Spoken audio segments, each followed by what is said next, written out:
देखो भाई, height and distance chapter हम पढ़ रहे हैं, वो भी आर डी शर्मा में से। और ये चैप्टर आपका आर डी शर्मा की बुक में 12 है भाई। और लास्ट टाइम हम एक्सरसाइज 12.1 में थे, और उसमें मैंने आपको बेस बताया कि सबसे पहले आप स्टेटमेंट पढ़ो, उसके बाद फिगर बनाओ। फिगर में क्या हुआ, दो आपके होंगे राइट एंगल ट्रेंगल, वहां से आपके दो अननोन की वैल्यू आ जाए। क्यों? क्योंकि जो दो राइट एंगल ट्रायंगल है ना, उनसे आपके दो इक्वेशन बनेंगे, और उन दो इक्वेशन को करके ना सिंप्लीफाई, उन दो अननोन की वैल्यू आ जाएगी भाई। देखो मैंने आपको जो है ना शायद क्वेश्चन नंबर 66 तक करवा दिया भाई, और अब तुम पढ़ो क्वेश्चन नंबर 67। देखो जो 67 है ना, वो 66 के जैसा ही है भाई।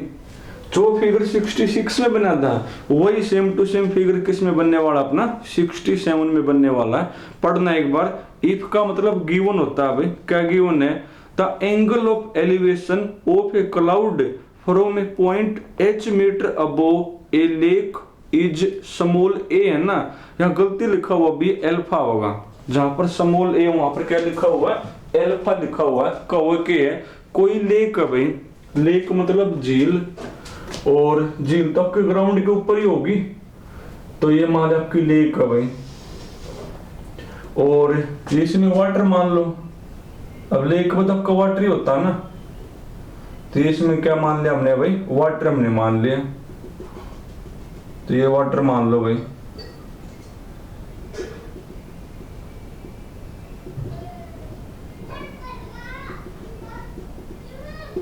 तो जब भी लेक का क्वेश्चन होता है, लेक आप ऐसे बनाओगे कि लेक, और ये लेक का सरफेस हो गया। कौन होगा मेरा? यो सरफेस बनेगा भाई।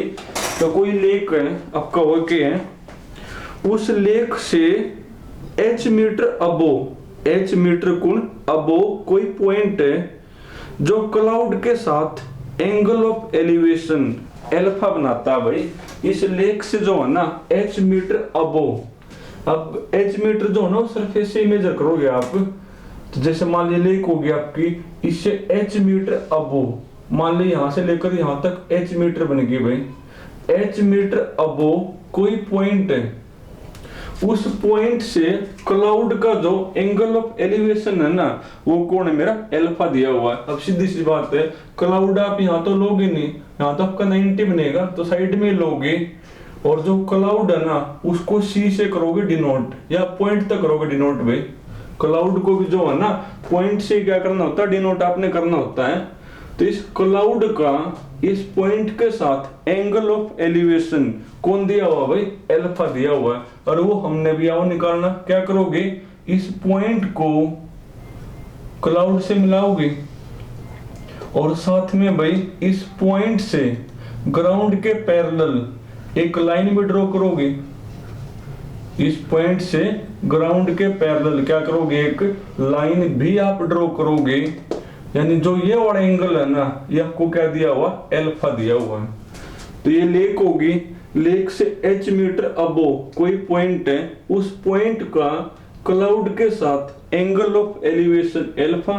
तो क्लाउड को पॉइंट तो मिलाओगे, और साथ में पॉइंट का पैरेलल, ओरिजेंटल के पैरेलल पॉइंट से क्या करोगे, एक लाइन भी आप ड्रॉ करोगे।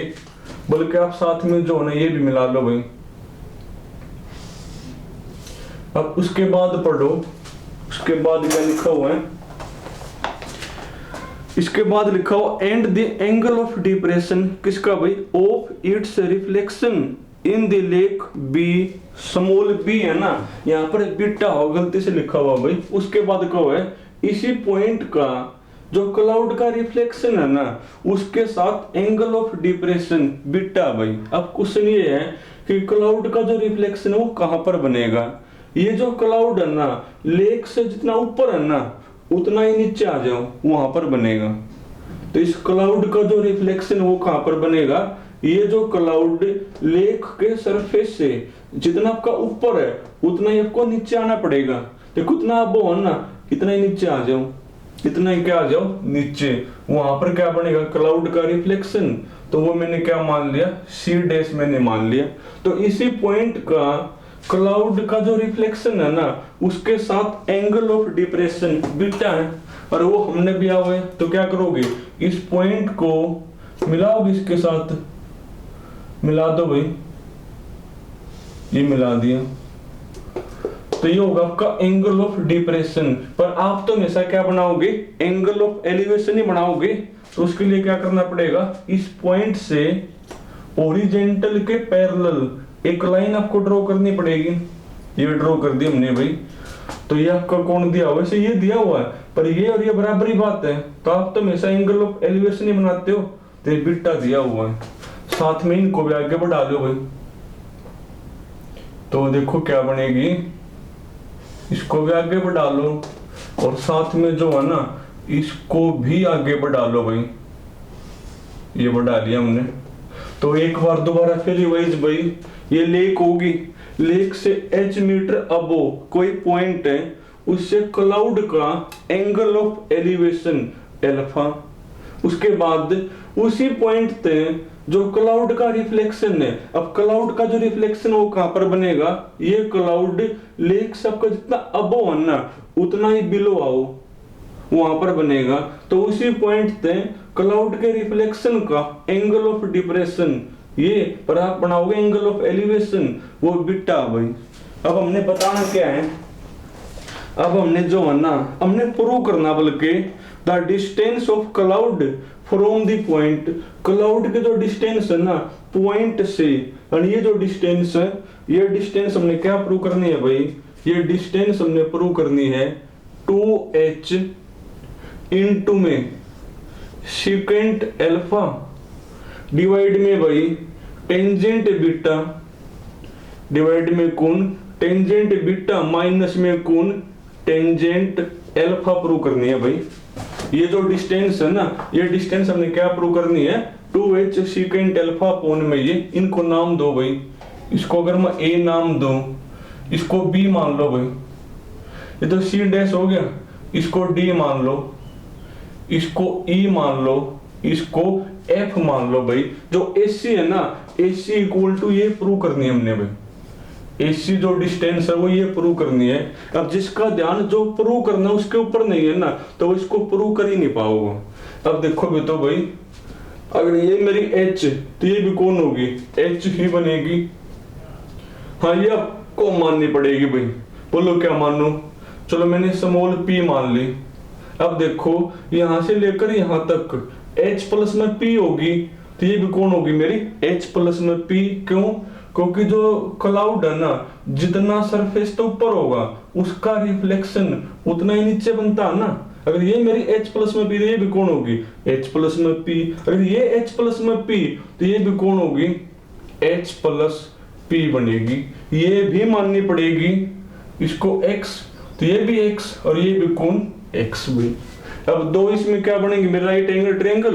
देखो दो कौन सी, एक तो ये बनेगी और एक ये बनेगी।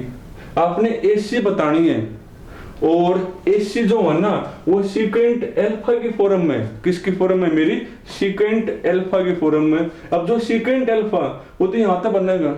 अब देखो सेकेंट अल्फा यहाँ तक क्या बनेगा, सेकेंट में से होता कौन है, सेकेंट मेरा होता भाई ये होता हाइपोटेन्यूस अपॉन, देखो मैंने AC निकालनी है पर AC मेरी सेकेंट अल्फा की फॉर्म में है, तो सेकेंट अल्फा यहाँ तक क्या बनेगा, सेकेंट अल्फा यहाँ तक एंगल के सामने परपेंडिकुलर, ये बेस तो ये मेरा हाइपोटेन्यूस भाई। तो सेकेंट मेरा होता है हाइपोटेन्यूस, हाइपोटेन्यूस अपॉन में कौन बेस होता है ना भाई, हाइपोटेन्यूस अपॉन बेस।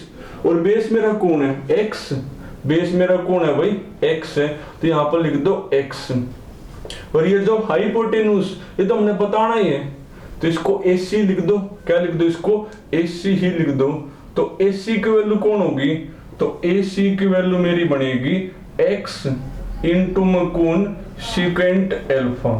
मतलब अगर मेरे पास x आ जाए तो समझो AC आ जाएगी, और वो किसकी फॉर्म में भी आ जाएगी सेकेंड। तो आपका एम है x निकालना। अब देखो x आप कैसे निकाल लोगे, तो शुरुआत ऐसे करोगे, let C dash B the reflection, let C dash B the reflection of the cloud C भाई, ऑफ द क्लाउड C भाई। तो सी डैश मेरा कौन है, क्लाउड सी का रिफ्लेक्शन है। जो जो हमने माना वो लिखो, लेट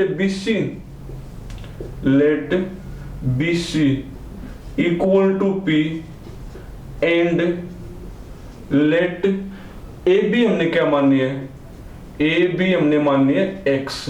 तो सारी एक्स होगी। अब अपना एम यू एक्स से निकालना है, तो दो राइट एंगल ट्रायंगल है, दोनों को करो यूज। तो पहले आप ए सी बी ले लो भाई, तो इन राइट एंगल ट्रायंगल कौन सी भाई, ए बी सी लेना एक बार ए बी सी।